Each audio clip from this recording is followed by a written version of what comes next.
Okay, so let's look at how to update a sample day in your diary. So you're going to open up MyFitnessPal, get past the ads, go to the diary section, bottom left, and you're going to enter your food for breakfast, either before or after. So we have some eggs. I'm going to pick the one that has the green check mark. That means the app has verified the macros are accurate. And then press check there. Then I'm going to find some chicken sausage. So let's say I'm going to have some eggs and chicken sausage and some fruit. So I'm going to find those ingredients. Never needs the brand. I'm going to find what looks to be the right breakfast food, select it, enter that. Then let's say I'm going to have some blueberries for breakfast. I'll search for blueberries. Again, green check mark, and then select the serving size. So for me, it's a cup. And then I'll also find some strawberries. I'm doing a little berry bowl. And update this number of servings, and good.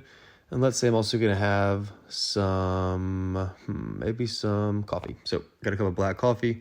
I'll find that. Boom. Add that to my diary. Cool.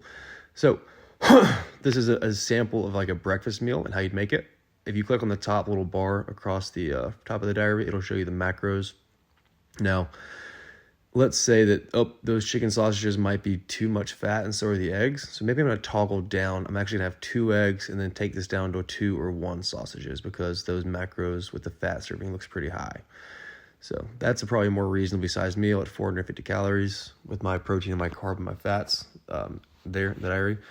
And that's an example of how I'd log breakfast. Now let's say for lunch, I'm going to have some rice because I just finished a workout, so I want to have some carbs.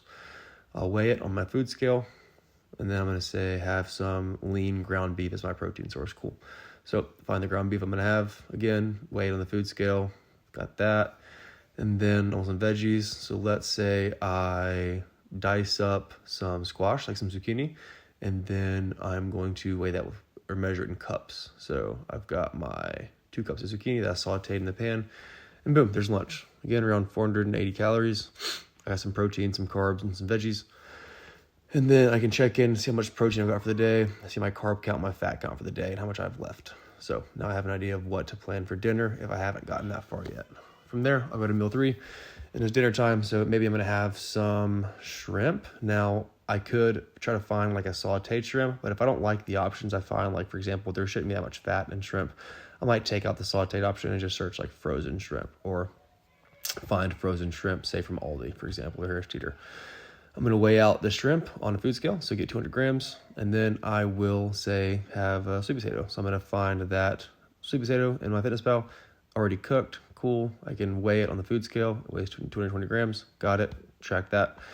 And then I'm going to have some butter on my potato because I'm not a psycho and I want it to taste good. So I'll find some salted butter, and then I'll have a teaspoon. That's a reasonable amount. You can have more than that if it fits your macros, but this is an example.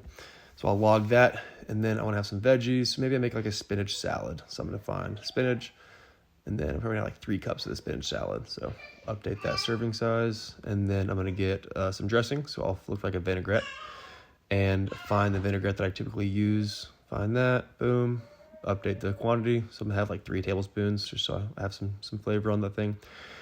And then I can, again, check my macros for the day and see where I'm at with my protein, carbs, and fat.